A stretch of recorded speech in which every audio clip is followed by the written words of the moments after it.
Warcraft's legendary time-traveling warrior. What the heck is this? Orc versus God? Okay, let's see what this is about. Some interesting lore that I've never heard of before. From Platinum WoW.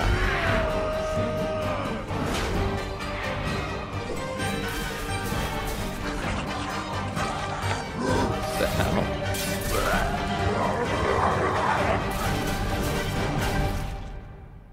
The Legend of Broxigar.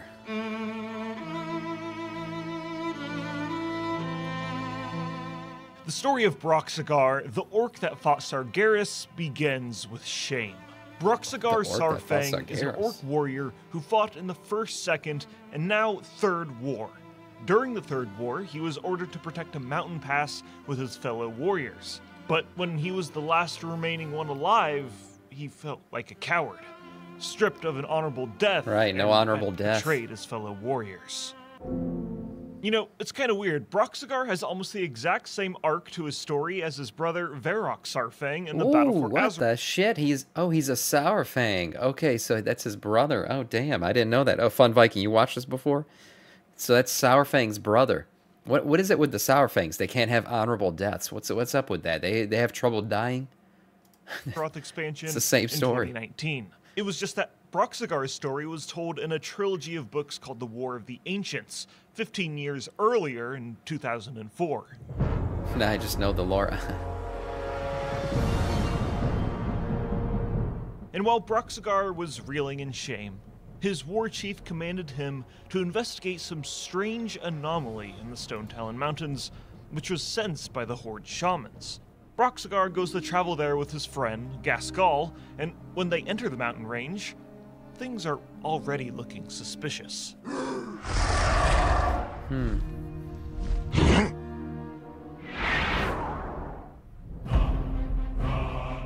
There's some what cataclysm they found stuff. stopped the two orcs in their tracks. A giant, chaotic time rift that was surging in the middle of Stone Talon Mountains. Shit. The human mage Ronan and the red dragon Coriolstraws, also known as Crassus, also arrived to the rift to investigate. Within the time rift, the dragon aspect Nozdormu could be seen struggling to close the massive rift. And soon after, both... Can we just say Nozdormu is one of the shittiest dragons, and in terms of dragon aspects, he's the shittiest one. I feel like he never knows what the hell's going on. His vision is always clouded. He can't figure out how to use his powers correctly. And he's always on the verge of being corrupted into Murzon. Like, he is one shitty time-traveling dragon. Honestly. Yeah, Shitticus. Horrible. Parties would realize the mistake of his getting powers are too useless. He close can never tell to the such future. An anomaly. Oof. Not again! No. Yeah, maybe not anymore. Oh, he's getting sucked into the time.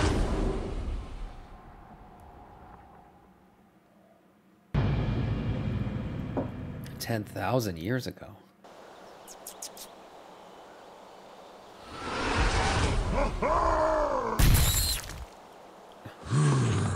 Broxigar found himself in a land that was familiar, yet different.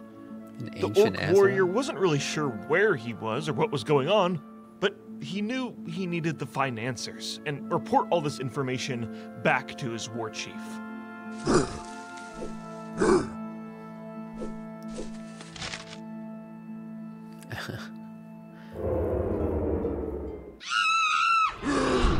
Who goes there? Come, servant.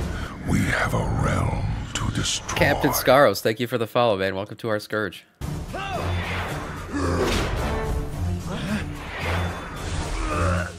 Where is he? Is he back in time or an alternate timeline? 10,000 years ago. I guess he's back in time. Were there night elves or were they trolls back then? I have no idea. I don't know. He just got knocked out, though.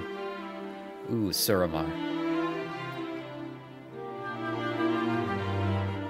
Broxigar found himself imprisoned, gawked at by the Kalderae, for it was the first time they ever laid eyes upon an orc.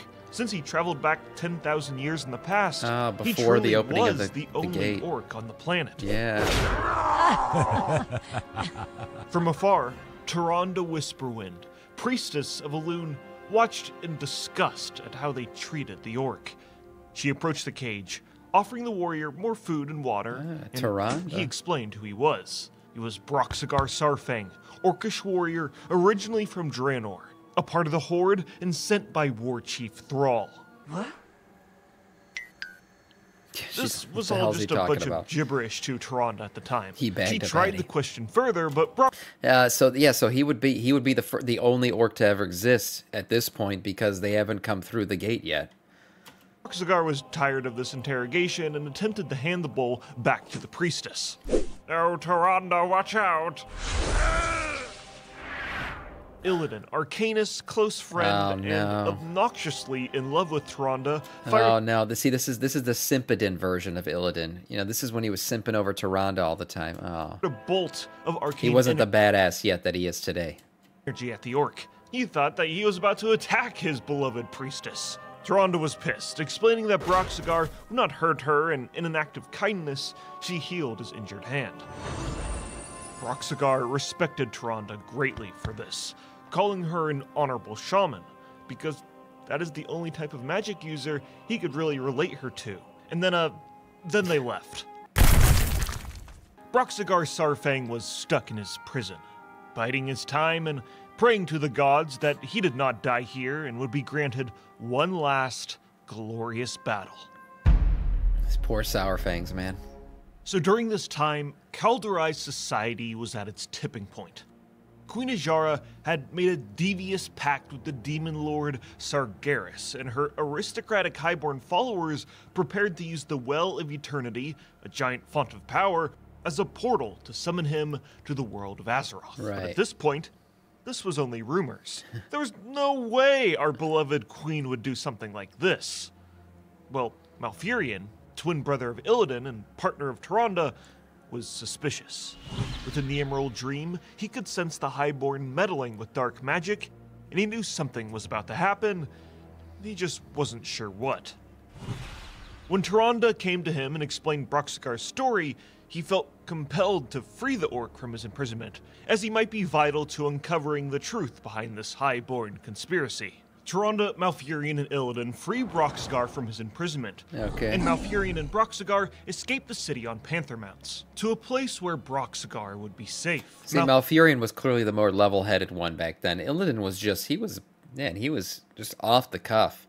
Blasting hands off and acting a fool. That's why she probably picked Malfurion in the end. He was more of a Giga Chad back then. Not anymore. Malfurion took him to a remote forest and had the orc touch a seemingly random tree, so that he could attune himself to the ebb and flow of nature. Transporting him to the glade of the Forest Lord, the demigod Cenarius. Yes. And hey, wait, that human and that dragon are here. Are they responsible for Broxigar being transported back in time in the first place?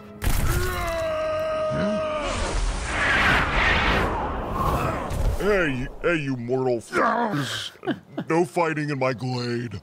Malfurion apologized for his new guest's transgressions and introduced him as Brox.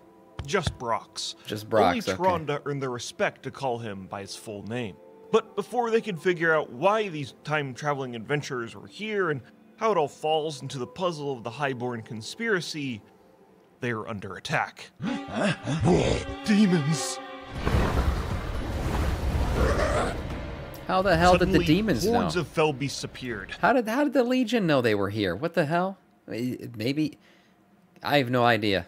This is getting Demonic wild. creatures that can sense and devour magic, and they found their way into the glade. But Broxigar had okay, nothing it was probably just the creatures themselves found their way in because of the use of magic. Okay. to fight them with. Cenarius commanded the orc to find a branch the size of a weapon, and with help from Malfurion, all three of the glade defenders channeled their energy and focus into the branch, creating the perfect weapon Brox desired, made of solid oak.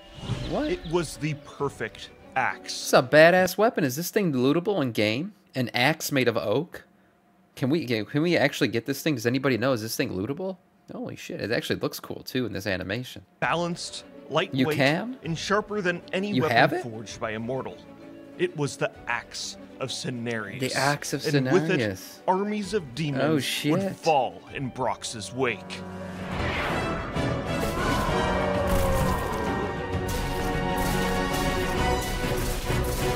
Damn, this badass. I did not know the lore behind this weapon. This is freaking amazing. With the Axe of Cenarius, Broxigar became the bane of the Legion's existence. During the War of the Ancients, the truth of Queen Azshara and her highborn colluding with the Legion was revealed to by all, and Broxigar fought side by side with the Kaldorei resistance. Thousands of demons were cut down by Broxigar in the War of the Ancients, and during that time, he grew fonder of his newfound allies. He fought alongside the human mage Ronan, he defended Malfurion while he explored the Emerald Dream, and he even worked with the Archdruid and Crassus to sneak into the den of Deathwing to steal the powerful artifact called the Dragon Soul. And during this mission, Broxigar gets the absolute shit beaten out of him by a bunch of goblins. What? Let's gloss over that part of history. Flash forward to the final cinematic battle during the war near the Well of Eternity, where things are just utterly insane.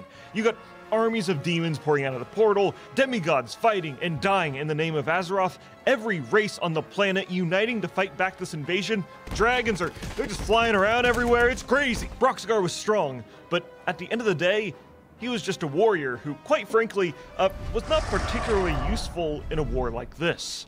But that's when it hit him. The opportunity he had been looking for. He's gonna go into the well? A glorious death with meaning. A sacrifice to save Azeroth. No way. This guy's about to go Independence Day into the beam. Holy shit, did this work?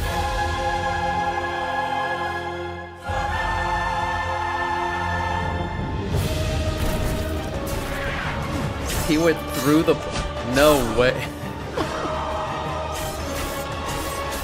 Broxigar just kept killing and killing and killing. Not a single demon passed through the portal on his rampage. These hellish creatures shuddered in fear at his war cry. Okay, I'm not gonna lie. This is one badass moment. Holy shit. He just dove face first into the portal and started slaughtering the enemy before they could even enter. Stood on a pile of his massacred foes. His shit. slaughter was unending until...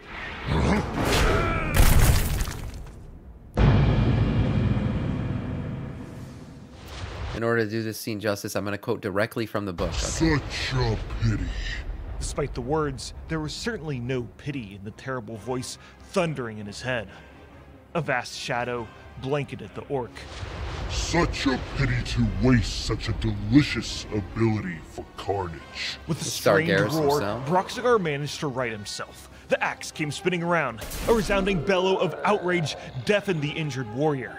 Through what remained of his good eye, Broxigar caught sight of a titanic, horned figure in molten black armor, whose thick mane and beard appeared to be composed of wildly dancing flames. The orc could not make out this giant's features well enough, yet somehow he knew them both to be wondrously perfect and terribly awful at the same time. Then the Titan raised one arm, and in it, Broxigar beheld a long, wicked sword, the upper half whose blade had been broken off. What remained was jagged and still very capable of slaying. Through broken teeth, the orc began a death chant. The dagger-tipped blade impaled him, bursting through his spine. Broxigar's body quivered uncontrollably, and the light in his eyes dimmed. Oh man, talk about a fucking honorable death. This man just got penetrated by a world-ending sword. Holy crap. The axe slipped from his limp fingers. And with a sigh, the orc at last joined his comrades. He died to Sargeras? Broxigar's sacrifice was not in vain. He had held back the demonic horde, and the wound he inflicted on Sargeras distracted the Dark Titan just long enough for Malfurion to blow up the Well of Eternity, ending the War of the Ancients and sundering the world into what we know today. That might not sound like a victory, but it's better than a full-scale demonic takeover. He did it, man. He freaking saved the world. He did it. His death was more badass than Varrock Sourfangs, that's for sure. He freaking fought 1v1 Sargeras and actually got a hit in.